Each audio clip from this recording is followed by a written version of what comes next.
नमस्कार महाराष्ट्रातल्या भावी अधिकारी विद्यार्थी मित्रांनी मैत्रिणींनो, मी स्वप्नील राठोड आपल्या सगळ्यांचे स्वागत करतो MPSC वाला या आपल्या यूट्यूब चॅनलवर. डायरेक्ट विषयाकडे येऊया. मागच्या 2 दिवसात आपल्या महाराष्ट्राच्या राजकारणात आणि समाजकारणामध्ये घडलेली सर्वात मोठी घटना ती म्हणजे मराठा आरक्षणावर राज्य सरकारने केलेली मोठी घोषणा. मग आता मराठा कोटा असा शब्द इथे वापरण्यात आलेला आहे. तर आजच्या या व्हिडिओमध्ये आपण हेच जाणून घेऊया की मराठा समाजाला आरक्षण देण्यासाठी वेगळा कोटा निर्माण करण्यात आला का, मराठा समाजाला OBC मधून आरक्षण मिळणार का, ही 100% गॅरंटी म्हणजे शाश्वती किंवा हमी राज्य सरकारकडून देण्यात आली का, किंवा मराठ्यांना कुणबी मराठा किंवा मराठा कुणबी किंवा फक्त कुणबी प्रमाणपत्र देण्यात येणार आणि ते त्यांना कसं सिद्ध करावं लागणार, प्रतिज्ञापत्र वगैरे, ते नेमकं काय. आणि सर्वात मोठा प्रश्न म्हणजे हैदराबाद गॅझेट नेमकं काय आहे. मनोज जरांगे पाटलांनी या आरक्षणामध्ये जी सर्वात महत्त्वाची भूमिका किंवा त्यांची मागणी होती ती म्हणजे हैदराबाद गॅझेट, की हा पुरावा घ्या हैदराबाद गॅझेट आणि या हैदराबाद गॅझेटचा पुरावा मानून मराठा समाजाला कुणबी प्रमाणपत्र देऊन OBCचं आरक्षण देण्यात यावं. त्यामध्ये कोणत्याही प्रकारची सर्वोच्च किंवा उच्च न्यायालय म्हणजे न्यायालयीन कारवाईपासून त्यांना कोणताही इतर अडचणी तयार होऊ नये. कारण मनोज जरांगे पाटील यांची पहिली दुसरी नाही तर जवळपास ही 4थी वेळ आहे आरक्षणासाठी म्हणजे आमरण उपोषण करण्याची, आणि गेल्या मागच्या 2-3 वेळात त्यांच्या पदरी निराशाच पडलेली आहे.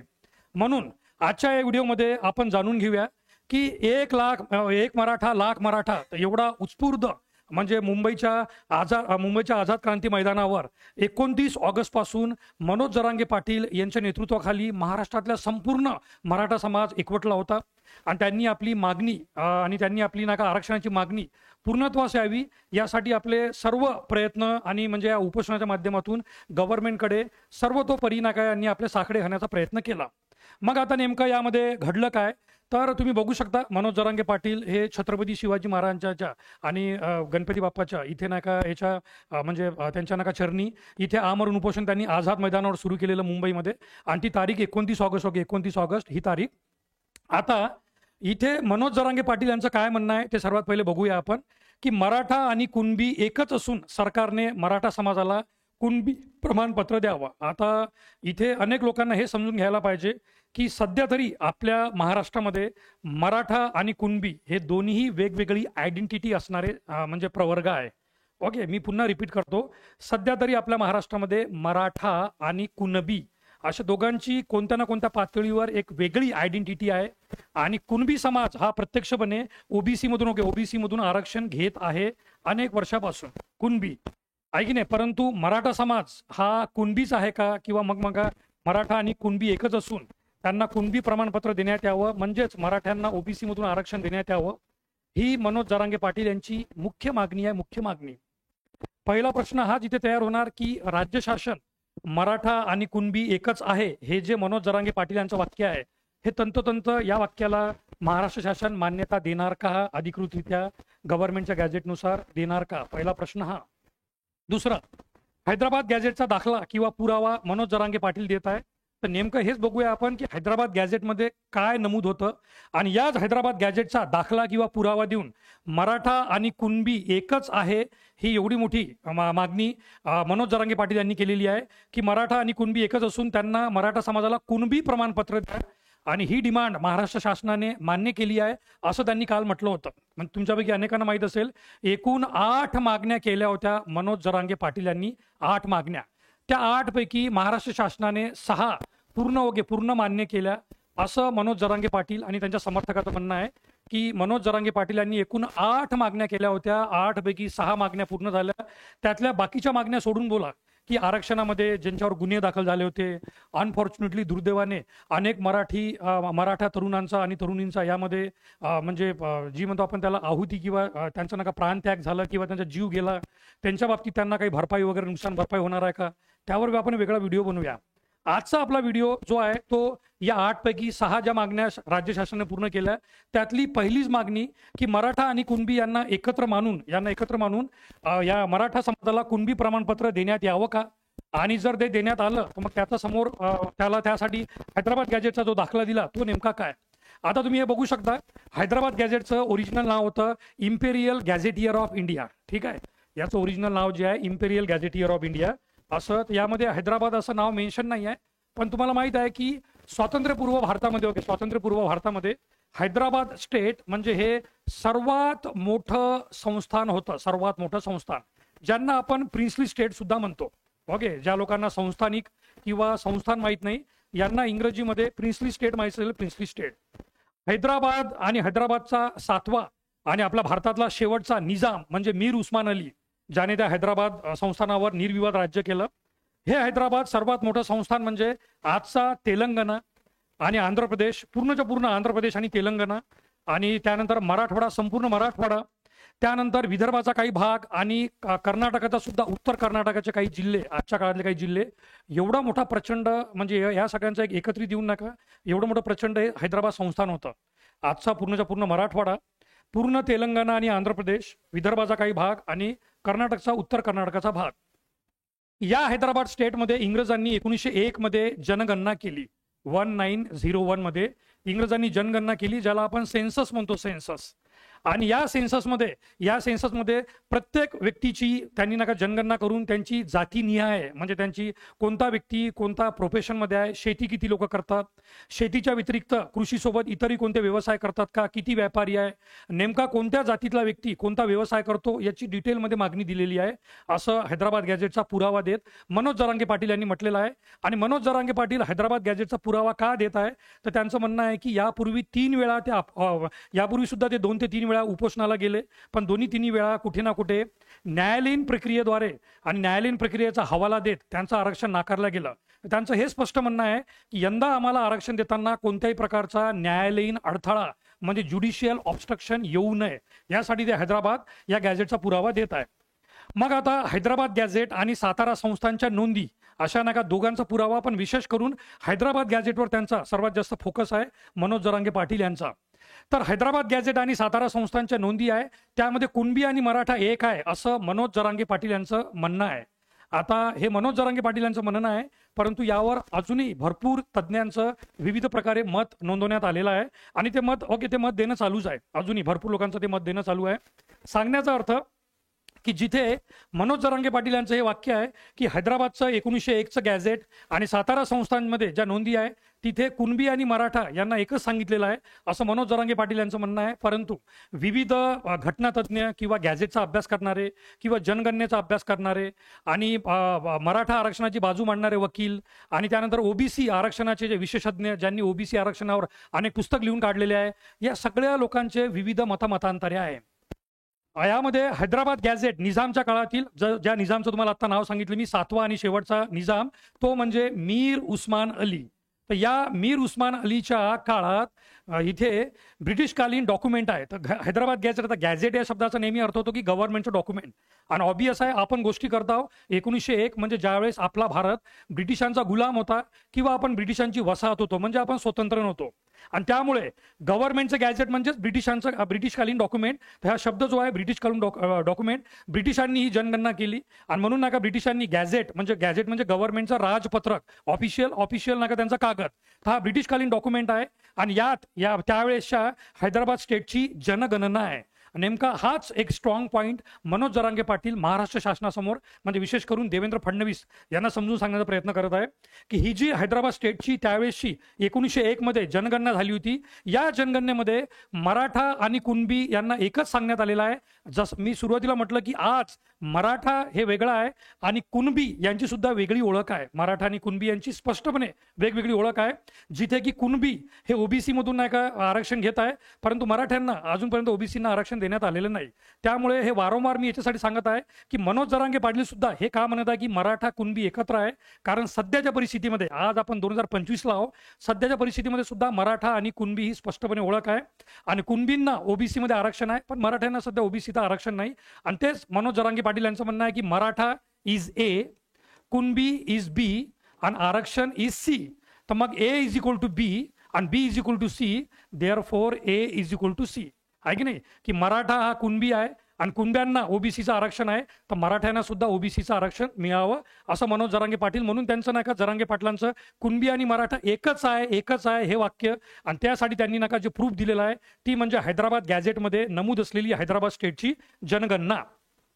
द ॲग्रिकल्चर कास्ट इन्क्लूड आहे की नाही. आता या हैदराबादच्या ना का या गॅझेटमध्ये विशेष करून फक्त आणि फक्त शेतीमध्ये काम करणारे, आता शेतीमध्ये काम करणाऱ्या लोकांना पहिले कुळ म्हणण्यात याचं, कुळ आहे की नाही, शेतीमध्ये काम करणाऱ्या लोकांना कुळ म्हणण्यात याचं, कुळ. आणि या कुळ शब्दावरून शब्द तयार झाला कुळंबी. ओके, या शब्दावरून तयार झाला शब्द कुळंबी, ज्याचा नंतर उच्चार कुळंबीमध्ये कुणबी करण्यात आला, कुणबी. असा सुद्धा एक ना का इतिहास आहे की कुळ म्हणजे परंपरेने अनेक वर्षापासून आणि अनेक जनरेशन पासून शेतीवर काम करणारे, मग ती भली स्वतःची शेती असो किंवा ना का इतर लोकांच्या मोठमोठ्या जमीनदार लोकांच्या इथे शेतीवर काम करणारे, कुळ. जो पंडित जवाहरलाल नेहरू यांनी सुद्धा कुळ कायदा वगैरे आणला होता. कुळ या शब्दाचा अर्थ होतो की शेतीमध्ये राबराब करणारा, शेती. ओके, शेतीमध्ये काम करणारा. आणि त्यामुळे नाका शेतीमध्ये काम करणारा कुळ, आणि त्याच्यावर नाका नाव बनलं कुळंबी, आणि त्याचा नाका उच्चार नंतर कुणबी असा करण्यात आला. आणि याच हैदराबादच्या गॅझेटमध्ये जी जातीनिहाय जनगणना आपण म्हणू शकतो, त्यामध्ये विशेष करून कृषी क्षेत्रामध्ये काम करणाऱ्या ज्या जाती होत्या, कृषी क्षेत्रामध्ये काम करणाऱ्या द ॲग्रिकल्चर कास्ट, यामध्ये मराठा कुणबी. ओके, याची नोंद आहे, मराठा कुणबी. म्हणजे हैदराबादच्या गॅझेटमध्ये मराठा आणि कुणबी ही दोन्ही नावे एकत्रच नाका सांगण्यात आलेली आहे, मराठा कुणबी. यांची संख्या त्यावेळेस 2,57,000 एवढी सांगण्यात आली. ऑल्सो शिंदे. ओके, शिंदे, ज्यांना MP मध्ये सिंधिया नावाने किंवा महाराष्ट्रामध्ये शिंदे या नावाने ओळखण्यात येते, तर शिंदे यांची संख्या 15,900 सांगण्यात आली.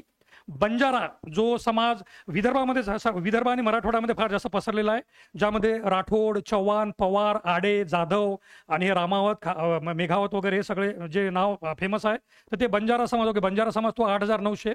त्यानंतर कोळी, आपला महाराष्ट्रातला एक प्रमुख आदिवासी समाजातला भाग कोळी 7,000. आणि मराठा होळकर. ओके, मराठा होळकर 5,800. तर तुम्ही इथे बघू शकता, इथे मराठा समोर होळकर नाव आहे, होळकर, ज्यांची लोकसंख्या 5,800 सांगण्यात आलेली आहे. परंतु मराठा कुणबी असे दोन्ही शब्द एकत्र येणारं हे एकमेव डॉक्युमेंट म्हणजे हैदराबाद गॅझेट, ज्यामध्ये यांची लोकसंख्या 2,57,000 त्या काळात सांगण्यात आलेली आहे. हैदराबादच्या संस्थांमध्ये काम करणारी म्हणजे आजचा मराठवाडा आणि विदर्भातला काही भाग, आणि सोबतच नाका आंध्र आणि तेलंगणा, पण आपण मराठवाडा मानून चालू, कारण मराठी स्पीकिंग भाग जो आपल्या महाराष्ट्रामध्ये नंतर आला मराठवाडा, तर या 2,57,000 पैकी अनेक लोक मराठवाड्यामध्ये असतील ऑब्विसली, हैदराबादच्या त्या संस्थानामध्ये. आणि हे सगळे लोक ॲग्रिकल्चर कास्ट म्हणजे शेतीमध्ये काम करणारे होते, शेतीमध्ये काम करणारे. अशा जातींचा उल्लेख या हैदराबाद गॅझेटमध्ये आहे. यातच पुढे औरंगाबाद डिव्हिजनमध्ये, आता ते हैदराबाद गॅझेटनुसार हे औरंगाबाद नाव घेतलेलं आहे याच्यामध्ये मुद्दामून. तर विद्यार्थी मित्रांनो, आपण इथे छत्रपती संभाजीनगर असं सुद्धा लिहूया, छत्रपती संभाजीनगर. पण हैदराबाद गॅझेट हे 1901च्या काळाचं होतं. जसं आजही आपण मुंबई उच्च न्यायालयाला बॉम्बे हायकोर्ट म्हणतो, कारण इंग्रजीमध्ये बॉम्बे हायकोर्ट आहे, तसंच हैदराबाद गॅझेटमध्ये, ओरिजिनल गॅझेटमध्ये आजही छत्रपती संभाजीनगरचं नाव औरंगाबाद असं आहे.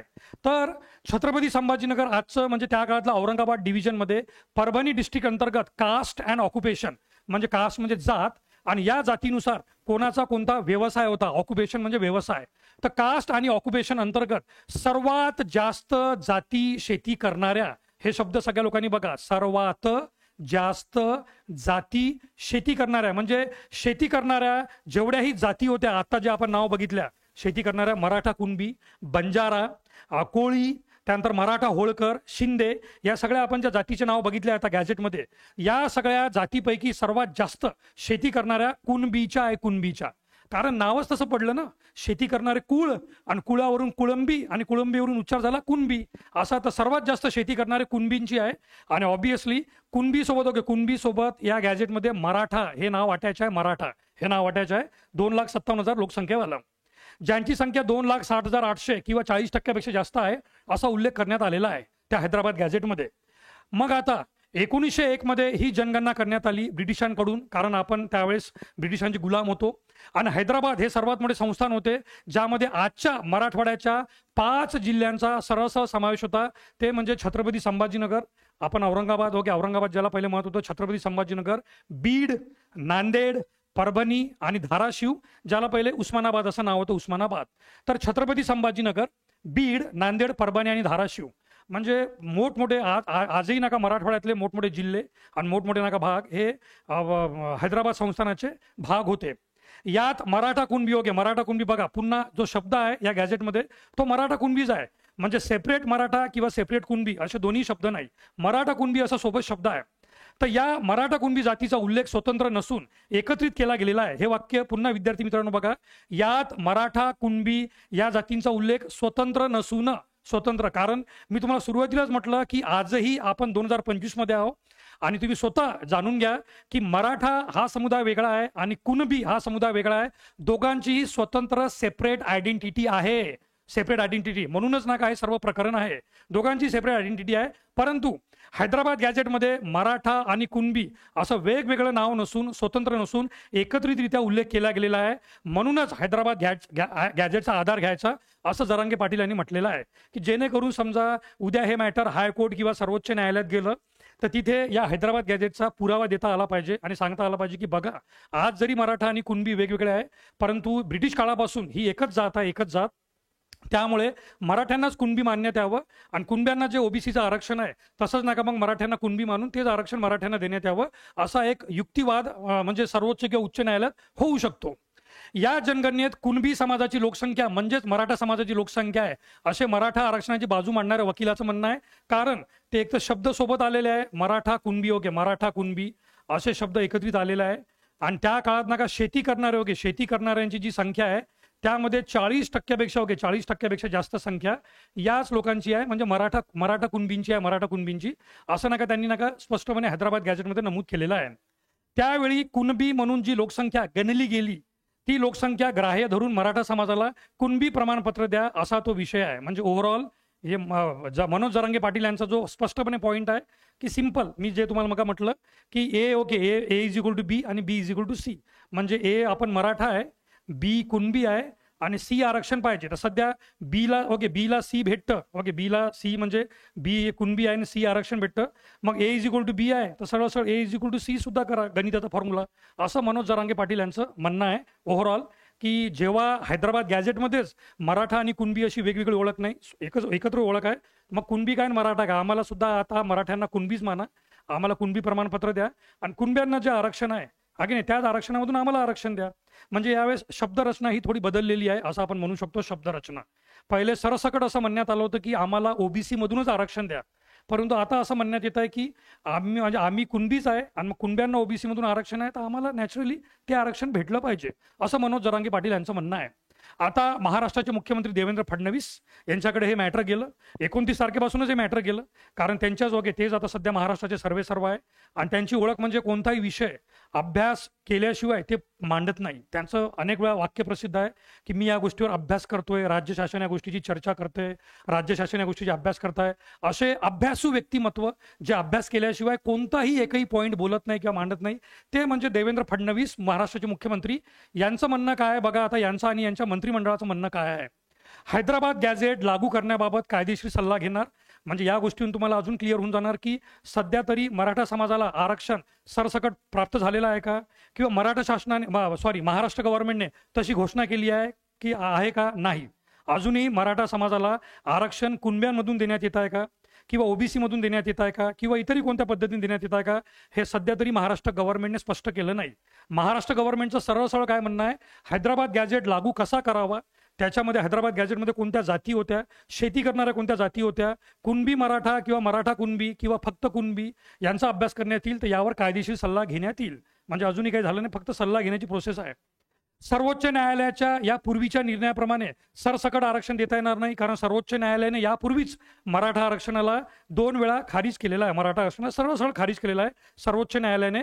कारण सर्वोच्च न्यायालयाचा इंद्र साहानी हा जो प्रसिद्ध खटला आहे 1992चा, त्या खटल्याच्या निर्णयाप्रमाणे सर्वोच्च न्यायालय आजही ठाम आहे की कोणत्याही राज्यात आरक्षण 50% वर जाता कामा नये, 50% वर जाता कामा नये.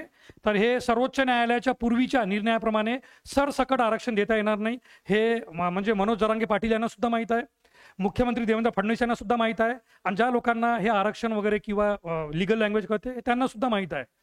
त्यानंतर हैदराबाद गॅझेट कायद्यानुसार कसोटीवर उतरणार का याबाबत महाधिवक्त्याची चर्चा होणार. पहिलं आणि तिसरं वाक्य फार महत्वाचं आहे. पहिल्या याच्यात काय म्हटलेलं, हैदराबाद गॅझेट लागू करण्याबाबत कायदेशीर सल्ला घेण्यात येणार.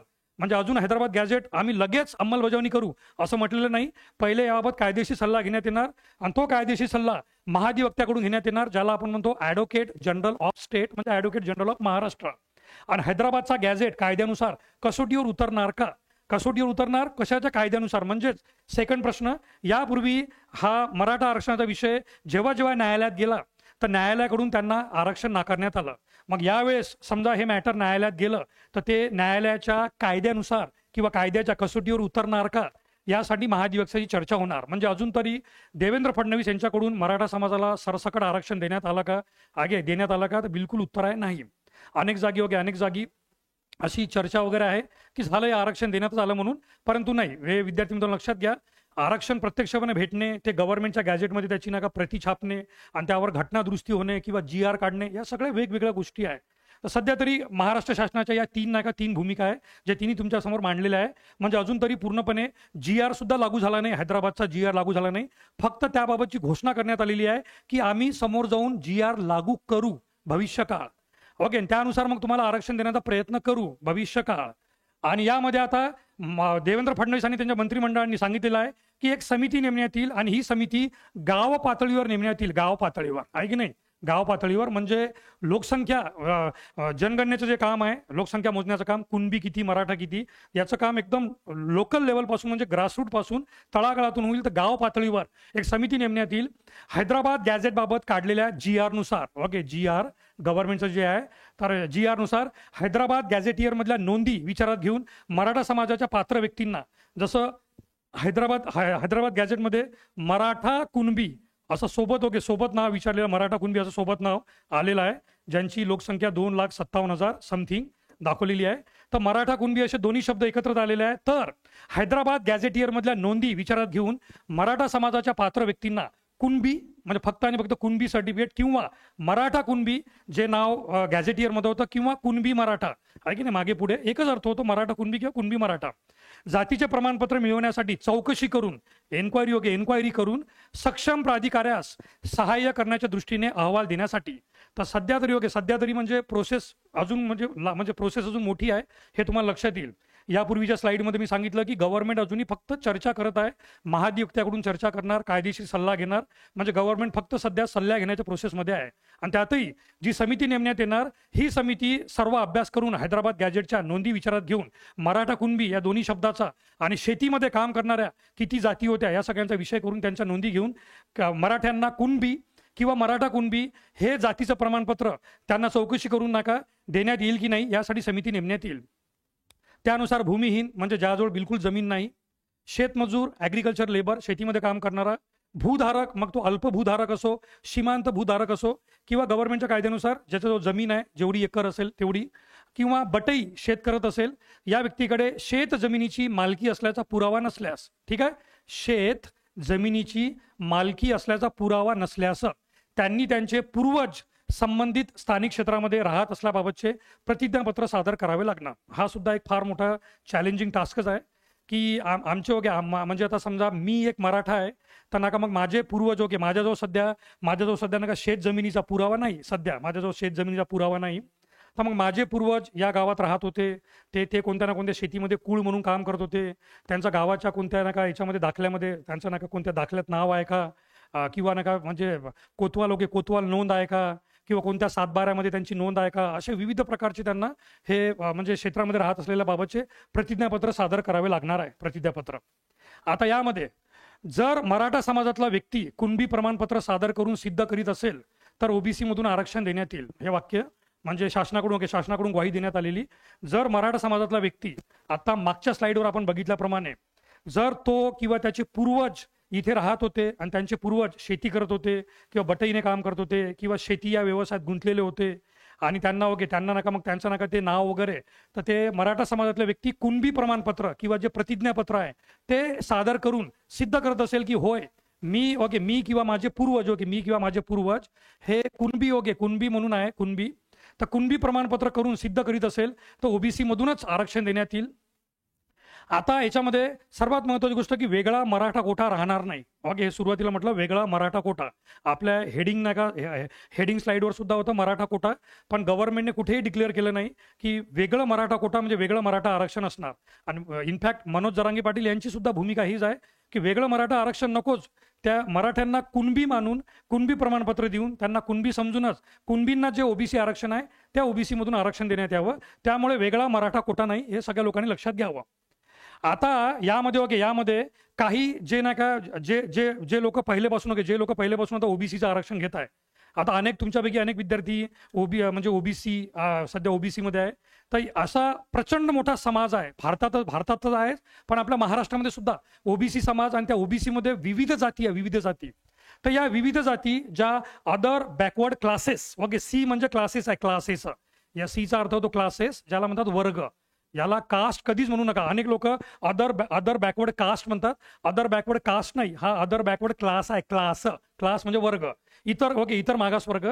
तर ऑलरेडी ओबीसी आरक्षण घेणाऱ्या समाजाकडून किंवा या ओबीसी मध्ये असलेल्या अनेक जाती जमातीकडून या गोष्टीला विरोध करण्यात येत आहे की मराठा समाजाला कुणबी प्रमाणपत्र देऊन त्यांना कुणब्यांना जे ओबीसी मधून आरक्षण देण्यात येत आहे त्या आरक्षणामध्ये मराठा समाजाला इन्व्हॉल्व्ह करून घेऊ नका, असं ऑलरेडी ओबीसीच्या नेत्यांनी म्हटलेलं आहे. तुम्ही सोशल मीडियावर वगैरे बघितलं असेल. आपण हे काय आपल्या मनानं सांगत नाही, एकही वाक्य दूरपर्यंत स्वतःच्या मनाचं नाही आहे. जे तथ्य आहे, जे न्यूजपेपरमध्ये आहे, वेगवेगळ्या म्हणजे प्रतिष्ठित व्यक्तींनी जे वाक्य म्हटलेलं आहे ते सगळं आपण या स्लाइडवर सांगत आहे. म्हणजे याची शहानिशा तुम्ही चहूबाजूनी करू शकता. याच्यात माझे किंवा आमचे टीम MPSC वाल्याचे कोणतेही पर्सनल व्ह्यू नाही. मग हे जे आहे याच्यामध्ये ऑलरेडी ओबीसी आरक्षण घेणाऱ्या लोकांनी याचा विरोध केलेला आहे की मराठ्यांना कुणबी प्रमाणपत्र देऊ नका आणि कुणबी प्रमाणपत्र देऊन त्यांना ओबीसीच्या आरक्षणमध्ये ओढून घेऊ नका, असं ओबीसी नेत्यांचं म्हणणं आहे. महाराष्ट्रातले विविध मोठमोठे ओबीसी नेते, ज्यामध्ये छगन भुजबळ वगैरे यांचे अनेकांचे नाव प्रसिद्ध आहे. कारण त्यांचं म्हणणं आहे, ओबीसी नेत्यांचं किंवा जे लोक ओबीसी मध्ये आरक्षण घेत आहे त्या सर्वांचं म्हणणं आहे, ऑलरेडी EWS नावाचा एक प्रकार आहे, economically weaker section. Economically weaker section, आर्थिक दृष्ट्या कमकुवत गट. इकॉनॉमिकली विकर सेक्शन हा जनरल कॅटेगरी म्हणजे ओपन कॅटेगरीवाल्यांसाठी आणण्यात आलेला प्रकार होता, EWS. या EWS म्हणजे इकॉनॉमिकली विकर सेक्शन. या EWS मध्ये 10% आरक्षण जे केंद्राकडून देण्यात आलं होतं, आज सर्वात जास्त फायदा मराठ्यांनीच घेतलेला आहे. आता हा सुद्धा वाक्य जे आहे, काही लोक म्हणतील की हे असं कसं म्हणताय, आज सर्वात जास्त फायदा मराठ्यांनीच घेतलेला आहे 10% आरक्षणाचा. तर ते टाइम्स ऑफ इंडियामध्ये आलेलं हे आहे. तुम्ही याची शहानिशा करू शकता. इथे मी लिहितो स्त्रोत जे आहे, स्त्रोत किंवा याचं जे सोर्स आहे, सोर्स किंवा क्रेडिट, सोर्स किंवा क्रेडिट, हे टाइम्स ऑफ इंडियाचं आहे, टाइम्स ऑफ इंडिया. तर टाइम्स ऑफ इंडियामध्ये आलेलं ही आकडेवारी बघा. EWS म्हणजे economically weaker section quota admission through CET, common entrance test, CET मध्ये CETची एक आकडेवारी आहे. 2022 मध्ये एकूण ऍडमिशन झाल्या 20,117. यापैकी मराठा एंट्रंट 15,807 होते. 15,807 म्हणजे 78.6% हे मराठा होते. तर बाकीच्या समुदायामधून 4,310 म्हणजे 21.4% होते. म्हणजे जवळपास 20,117 ऍडमिशन पैकी 78.6% ऍडमिशन केवळ आणि केवळ मराठा समाज झाला. मराठा म्हणजे याच्यात कुणबी नाही, प्युअर मराठा. जो आजचा मराठा आहे, प्युअर मराठा, याच्यामध्ये कुणबी हा समाज नाही. कुणबी याच्यात येणार या 4,310 मध्ये, कारण अजूनही मराठा आणि कुणबी वेगळे आहे. त्यानंतर 2023 पण आकडेवारी बघा. 2023 मध्ये CET मध्ये 11,302 एकूण ऍडमिशन झाल्या CET मधून. यामध्ये 76.7% म्हणजे आकडेवारीमध्ये 8,664 या जागा कोणाच्या होत्या? मराठ्यांच्या होत्या, मराठा समाजामधून. आणि इतर ज्या ह्या आहे, इतर जाती जमाती, त्यातून 2,638 म्हणजे 23.3%. तर EWS मध्ये जे आहे, EWS म्हणजे इकॉनॉमिकली विकर सेक्शन, की जी ओपन कॅटेगरी किंवा जनरल कॅटेगरी मधल्या लोकांसाठी आणलेली ही EWS कॅटेगरी. तर या जनरल कॅटेगरीमध्ये एकूण ज्या ऍडमिशन झाल्या ओपन कॅटेगरीमध्ये 20,117 आणि 11,302. तर या ओपन कॅटेगरीमध्ये सुद्धा 78.6 आणि 76.7 अशी दोन्ही वर्ष ऍडमिशन मराठ्यांच्या. आणि इतर जी जनरल कॅटेगरी होती, इतर जनरल कॅटेगरीमध्ये येणारे ते नका सगळे यामध्ये 4,310 आणि 2,638 मध्ये होते. म्हणजेच पुन्हा मागच्या स्लाइडवर येतो की अनेक ओबीसी समाजातले जे नेते आहे, ऑलरेडी ओबीसी आरक्षण घेणाऱ्या समाजाकडून या गोष्टीला विरोध होत आहे. मनोज जरांगे पाटील यांच्या मागणीला विरोध होत आहे. कारण त्यांचं म्हणणं आहे, इकॉनॉमिकली विकर सेक्शन म्हणजे आर्थिकदृष्ट्या मागासवर्गीय, यामध्ये 10% आरक्षण जे मिळत आहे त्यामध्ये सर्वात जास्त मराठ्यांनीच त्याचा लाभ घेतलेला आहे. आणि ती आकडेवारीसह त्या लोकांनी टाइम्स ऑफ इंडियाच्या आकडेवारीसह ही सांगितलेली आहे. मग आता झालेलं काय की 20 फेब्रुवारी 2024 म्हणजे मागच्याच वर्षीची गोष्ट, ज्यावेळेस एकनाथ शिंदे हे मुख्यमंत्री होते आपल्या महाराष्ट्राचे, त्यांनी महाराष्ट्रात मराठा समाजाला राज्य सरकारने आरक्षण जाहीर करण्याची तिसरी वेळ होती. ओके तिसऱ्यांदा नका आरक्षण घोषित केलं एकनाथ शिंदे यांच्या मार्फत मुख्यमंत्री म्हणून. आणि SCBC ओके SCBC हा एक नका विशेष नका SCBC ज्याला म्हणतो आपण तर सामाजिक सामाजिक म्हणजे एस म्हणजे सामाजिक सोशली आणि शैक्षणिक दृष्ट्या म्हणजे educationally socially and educationally backward.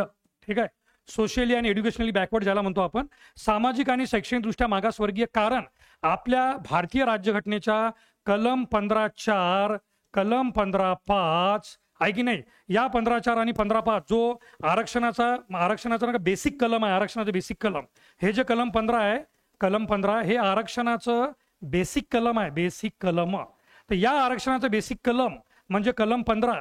या कलम 15(4) आणि 15(5) मध्ये जिथे अनुसूचित जाती, अनुसूचित जमाती, शेड्यूल कास्ट, शेड्यूल ट्राईब आणि OBC यांच्या आरक्षणाबाबत तरतूद करण्यात आलेली आहे, तिथे मात्र त्यांना सांगितलेलं की अनुसूचित जाती, अनुसूचित जमाती आणि इतर मागासवर्ग अदर बॅकवर्ड क्लासेस हे सामाजिक आणि शैक्षणिकदृष्ट्या मागासवर्ग आहे हे सिद्ध होतं आणि सर्वोच्च न्यायालयामध्ये सुद्धा सिद्ध झालं.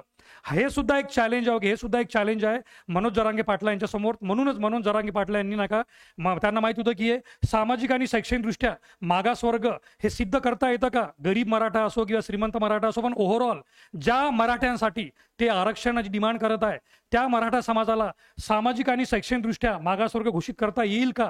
कारण मराठा समाजातले एवढे मुख्यमंत्री होऊन गेले, एवढे आमदार आहे, खासदार आहे, विविध मराठा समाजातल्या लोकांजवळ शेती आणि कोऑपरेटिव्ह सोसायटीची मालकी आहे, कॉलेज आहे, इतरही गोष्टी आहे. हा झाला श्रीमंत मराठा वर्ग. परंतु या श्रीमंत मराठा वर्गाच्या छायेमुळे किंवा त्यांच्या एवढ्या मोठ्या नका नाव लौकिकामुळे मराठा समाज जो गरीब मराठा समाज आहे, गरीब मराठा समाज त्यांना सामाजिक व शैक्षणिकदृष्ट्या मागासवर्ग घोषित करता येईल का, ही सुद्धा काळजी मनोज जरांगे पाटील यांना आहे. त्यामुळेच मनोज जरांगे पाटील यांनी जो गरीब मराठा आहे, विशेष करून गरीब होतकरू मराठा आहे, त्यांना कुणबीचं प्रमाणपत्र देऊन त्यांना कुणबीच मान्यता यावं आणि कुणब्यांना OBC मधून आरक्षण भेटतं म्हणजे ऑटोमॅटिकली त्या गरीब मराठ्यांना OBC मधून आरक्षण भेटेल अशी भूमिका हैदराबाद गॅजेटच्या माध्यमातून ते मांडण्याचा प्रयत्न करत आहे. पण हे त्यांच्यासमोर एक चॅलेंज आहे. आणि दुसरं, एकनाथ शिंदे यांनी 20 फेब्रुवारी 2024 घोषणा केल्यानंतर लगेच 6 दिवसांनी 26 फेब्रुवारी 2024 पासून महाराष्ट्र राज्यात सरकारी नोकरी आणि जेवढ्याही शैक्षणिक संस्था आहे तिथे 10% मराठा आरक्षण लागू केलेलं. 10% मराठा आरक्षण म्हणजे EWSच्या व्यतिरिक्त जे EWS मधलं 10% आरक्षण आहे ते वेगळं, EWS मधलं 10% आरक्षण ते वेगळं, त्या व्यतिरिक्त 10% नवीन मराठा आरक्षण लागू केलं होतं. हे सुद्धा सध्या OBC मध्ये जे आरक्षण घेत आहे त्या लोकांची आणि OBCच्या नेत्यांची म्हणणं आहे की ऑलरेडी आपण आता दाखवल्याप्रमाणे CETच्या एक्झामची जी आकडेवारी दाखवली की EWSचा 10% यामध्ये मराठ्यांना सर्वात जास्त लाभ आहे आणि त्या व्यतिरिक्त अजून त्यांना 10% म्हणजे टोटल असं 20% जवळपास मराठ्यांना आरक्षण जाणार की काय. आणि त्यामध्ये पुन्हा त्यांना कुणबीमध्ये टाकणार, कुणबीमध्ये तर मग कुणबीमध्ये टाकल्यानंतर त्यांना अजून OBCचं वेगळं आरक्षण भेटणार का. तर 10% EWS किंवा हे एकनाथ शिंदे यांनी 10% मराठा आरक्षण दिलं, पण हे तर म्हणजे सर्वोच्च न्यायालयात फेल झालं. परंतु त्यावेळेस सुद्धा OBC वाल्यांचं हेच म्हणणं होतं, OBC नेत्यांचं की ऑलरेडी 10% EWS एकनाथ शिंदे यांनी दिलेलं 10% जे टिकू शकलं नाही, परंतु त्यावेळेस दिलेलं होतं 10% आणि मग त्यांना कुणबी मानल्यानंतर OBC मधून सुद्धा भेटणार आरक्षण, असे वेगवेगळे आरक्षण भेटणार का. तर हे जे 10% आरक्षण एकनाथ शिंदे यांनी घोषणा केली होती, परंतु यापूर्वी राज्यात 2 वेळा सरकारने आरक्षण देऊनही न्यायालयात मराठा आरक्षण रद्द झाल्याने त्यावेळेस सुद्धा ते टिकणार का, कसोटी टिकणार का, हा सर्वात मोठा प्रश्न आहे. तर सर्वात मोठं चॅलेंज हेच आहे की मराठा आरक्षण कायद्याच्या कसोटीवर टिकणार का. आणि मग सुद्धा तुम्हाला मी देवेंद्र फडणवीसांचा फोटो दाखवून मुख्यमंत्री या नात्याने ते सुद्धा महाधिवक्त्याशी हेच चर्चा करतील की यापूर्वी सुद्धा मराठा समाजाला 2 वेळा 3 वेळा आरक्षणाची घोषणा झालेली आहे, पण तिन्ही वेळेस कुठे ना कुठे सर्वोच्च न्यायालयामध्ये कायद्याच्या कसोटीवर हे आरक्षण टिकलं नाही. मग यावेळेस काय होणार हे सर्वात मोठं चॅलेंज. तर विद्यार्थी मित्रांनो, ॲट द एंड ऑफ आपण या टॉपिकच्या शेवटी आपल्याला हे बघायचं आहे कन्क्लुजन की मनोज जरांगे पाटील आणि संपूर्ण मराठा समाज ज्यांना सध्या आरक्षण पाहिजे किंवा त्यांची भूमिका आहे की आम्हाला आरक्षण पाहिजे म्हणजे पाहिजे, तर त्यांना सर्वात मोठे चॅलेंज म्हणजे आव्हाने कोणकोणती आहे. नंबर 1 तर आहे OBCचा विरोध. कारण तुम्हाला सांगितलं मी की ए म्हणजे मराठा, त्यानंतर इज इक्वल टू त्यांचं म्हणणं आहे की आम्हाला कुणबीज माना हैदराबाद गॅजेटनुसार. आणि मग या कुणब्यांना ऑलरेडी OBC आरक्षण आहे. या कुणब्यांना ऑलरेडी OBC आरक्षण आहे. मग यामध्ये सांगितल्याप्रमाणे जर बीला C भेटत आहे तर मग ए ओके ए बी आहे, ओके ए बी आहे म्हणजे मराठा, ओके मराठा कुणबी आहे, तर मराठ्यांना सुद्धा सरळ सरळ ओबीसी आरक्षण करून देण्यात यावं, म्हणजे therefore okay A is equal to C असं आहे. तर यात ओबीसी आणि ओबीसी समाजातले विविध मोठमोठे नेते हे याला सरळ सकट मान्य करणार का, किंवा महाराष्ट्र शासनाच्या मार्फत याची अंमलबजावणी होऊ देणार का? ऑलरेडी याबाबत थोडेसे वादविवाद सुरू झालेले आहे कालपासून, आणि ओबीसी नेत्यांनी आपला आवाज म्हणजे उचलणं चालू केलेला आहे. नंबर 2, महाराष्ट्र शासनासमोर सर्वात मोठं चॅलेंज आहे की या मराठा आरक्षणाच्या मराठा आरक्षणाच्या संदर्भात हैदराबादचा जो गॅझेट आहे त्या गॅझेटमध्ये मराठा कुणबी हा जो शब्द आहे, त्या मराठा कुणबी या शब्दावरून यांना प्रमाणपत्र देऊन हे प्रमाणपत्र सिद्ध करून या आरक्षणाची अंमलबजावणी कशी होणार? फार मोठं चॅलेंज गव्हर्नमेंटला आहे की नाही? कारण या अंमलबजावणीला सर्वात मोठा ओबीसीचाच विरोध असणार.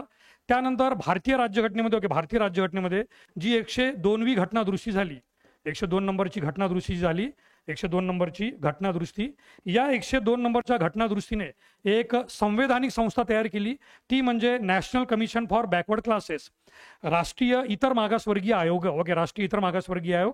या एनसीबीसीची भूमिका काय असते? म्हणजे ही राष्ट्रीय संस्था आहे आणि त्यातही घटनात्मक संस्था. National Commission for Backward Class ही घटनात्मक संस्था आहे.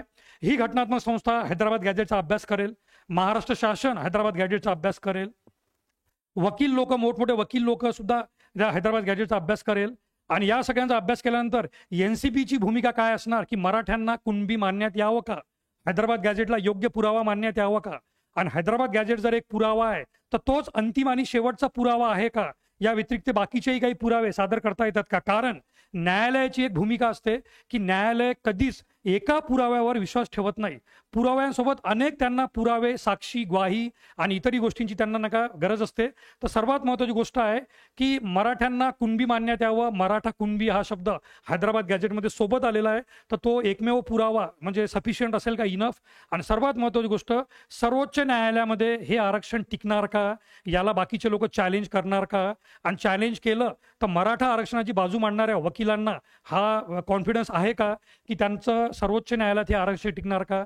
या सर्व गोष्टी विचार करण्यासारख्या मित्रांनो. तर माझं सर्व महाराष्ट्रातल्या रहिवाशांना, विशेष करून मराठा समाजातले बंधू आणि भगिनी, या सगळ्यांना माझं म्हणणं आहे की हा विशेष व्हिडिओ आपण तुमच्यासाठी बनवला होता आणि सोबत ओबीसी बंधू आणि भगिनीसाठी सुद्धा, की याच्यामधून कोणताही आपण म्हणजे जो पॉईंट आहे तो आपण कोणाची बाजू घेण्याचा प्रयत्न केला नाही. आपण जे तथ्य फॅक्ट्स ते मांडण्याचा आपण प्रयत्न केलेला आहे. की गव्हर्नमेंटने काय म्हटलं, तर देवेंद्र फडणवीसांचा फोटो ठेवून आपण त्या तिन्ही बाबी सांगितल्या की ते चर्चा करत आहे, सध्या चर्चा करणार, विचार करणार. म्हणजे अजूनही त्यांनी अशी कोणतीच स्पष्टपणे ग्वाही दिली नाही किंवा त्यांनी गॅरंटी लिहून दिली नाही की हो आरक्षण लागूच होणार आणि हैदराबाद गॅजेट लागूच होणार, च शब्द वापरला नाही. ते महाधिवक्त्याशी चर्चा करणार. हैदराबाद गॅजेट नेमकं काय आहे हे तुम्हाला सरळ सोप्या भाषेत सांगितलं की हैदराबाद गॅजेट 1901 मध्ये हे हैदराबाद गॅजेटमध्ये पब्लिश करण्यात आलं. कृषी आणि कृषी व्यवसायामध्ये गुंतलेल्या जाती आणि त्यामध्ये मराठा कुणबी शब्द एकत्र आला. ही मनोज जरांगे पाटील यांची जमेची बाजू आहे असं सध्या तरी वाटत आहे. मराठा कुणबी शब्द एकत्र आल्यामुळे आणि त्यांची लोकसंख्या त्यावेळेस हैदराबादच्या संस्थानामध्ये 40% जास्त सांगितली. शेती करणाऱ्यांपैकी 40% जास्त संख्या मराठा कुणबींची होती. पण आजच्या घडीला मराठा हे फार वेगळे आहे आणि कुणबी हे फार वेगळे आहे, अशी सुद्धा एक वेगळी आयडेंटिटी आहे. मग मराठा कुणबी एकत्र होतील का? आहे की ना, मराठा कुणबी म्हणजे एकच मानण्यात येणार का? आणि मराठा कुणबी एकत्र मानण्यात आल्यानंतर यांच्यावर कुणबी समाज, जो सध्याचा कुणबी समाज आहे, जो ओबीसी मध्ये आहे, त्यांचं काय मत राहणार? अशा असंख्य प्रश्न आहे. परंतु आजच्या टॉपिकमध्ये आपण हे मात्र क्लिअर केलं की हैदराबाद गॅजेट म्हणजे काय, मराठ्यांना वेगळा कोटा भेटणार नाही हे सुद्धा आपण बघितलं.